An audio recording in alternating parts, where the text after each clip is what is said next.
I once took this class, very stressful class.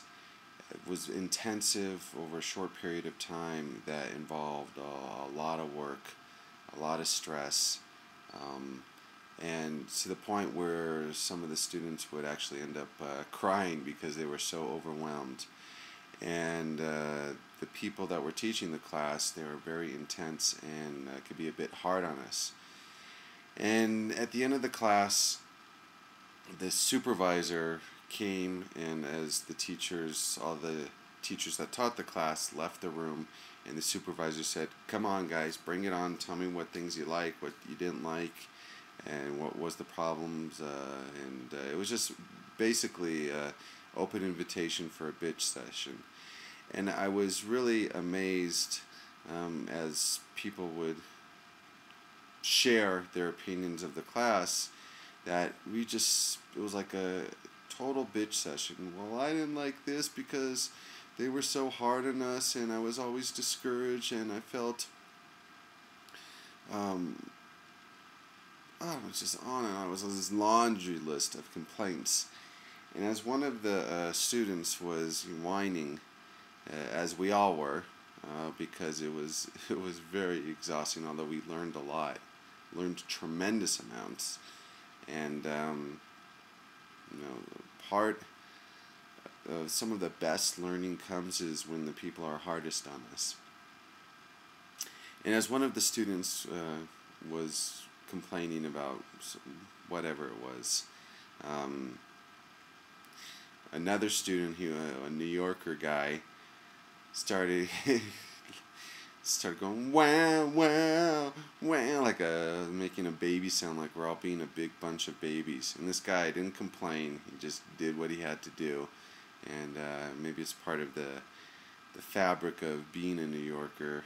You develop some very thick skin, and that was one of the most profound experiences of the class, because I realized that we are a society and a culture of victims and complainers, and we're just very thin-skinned. Things are so easily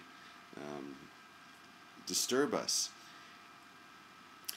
and it's so easy to pull other people's strings because we're so thin-skinned, and we so easily give up our power to other people by playing the victim and whining and complaining. Now it's different.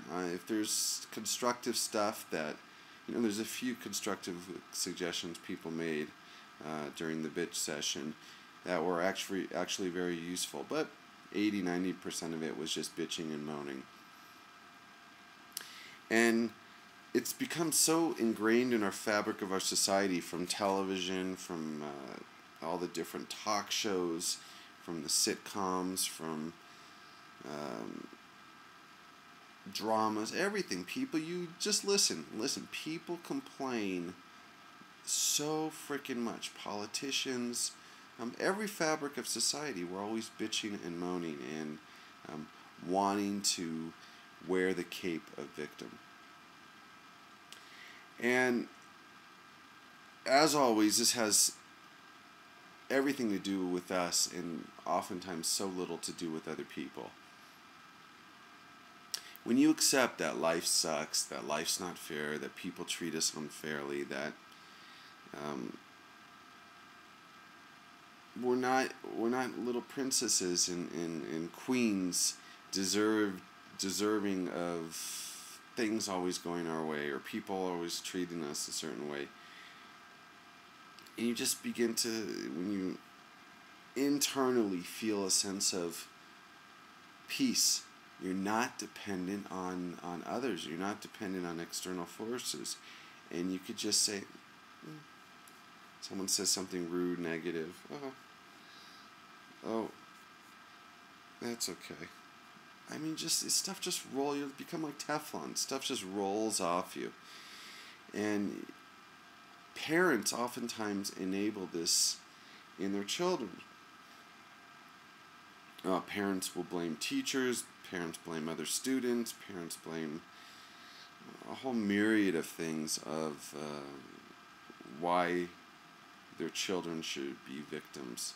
And then themselves, parents complain about just complain. We are just complainers. Let's face it. And oftentimes it's just unconscious behavior. So let's try to bring it to the consciousness and ask ourselves, what am I, well, in this moment, am I accepting life as is, or am I constantly needing to have things go my way? And adults are often just like little kids growing up. Little kids will cry and whine, and we, throw temper tantrums. And we as adults have just a more sophisticated way of throwing the temper tantrums. And once you become conscious of it and you realize, oh my God, I'm doing it again, I'm complaining, I'm gossiping, I'm meddling, you start catching yourself. And when you first start catching yourself, it can be frustrating because it's so part of our habitual patterns, and you have to break it. Oh, there I go again. I'm complaining about some family member. I'm complaining about the government. I'm complaining about my boss. Complaining about traffic. Complaining about the way people talk to me. Complaining about my love life. I'm complaining about my weight, the way I look. I'm complaining. And you start catching yourself. And it's a slow, steady, consistent process. As you catch yourself, you should thank yourself. Oh, I caught myself complaining, instead of beating ourselves up. Oh, there I go again. Say, oh, I caught myself. You enter the zone of consciousness. So much of our behavior patterns are ingrained conscious, unconscious patterns. And really we just need to shut the F up. We need to just stop it. Stop the nonsense and take responsibility for our reactions to life.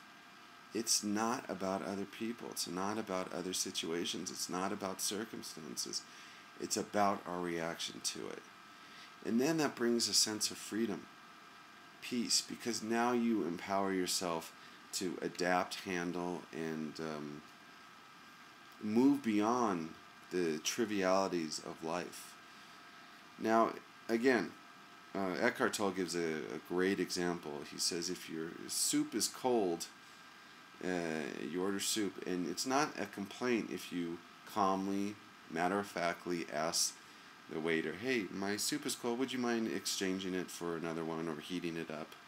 That's fine. And when there's a positive,